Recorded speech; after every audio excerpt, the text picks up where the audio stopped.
Ну, вообще, как для вас 2 игры подряд проводить? Нормально. Это вполне полезно. Мы сюда и заявили, чтобы фундамент заложить, поэтому эта задача выполнена. А почему вот первую игру выиграли, а вторую не удалось победить?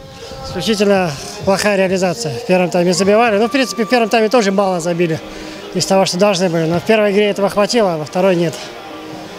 А почему вот во второй игре так получилось, что минимальное преимущество, и во втором тайме вообще голов не было?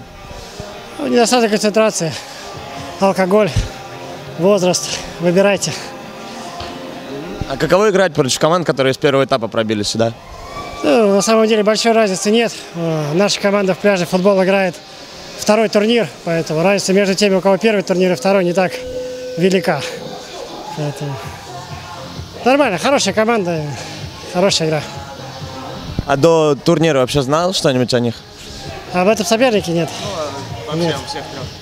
Вот только о студии, которая у нас еще предстоит, с ними мы уже играли дважды, оба раза выиграли. Но это ничего не значит. В пляжном футболе нет стабильности.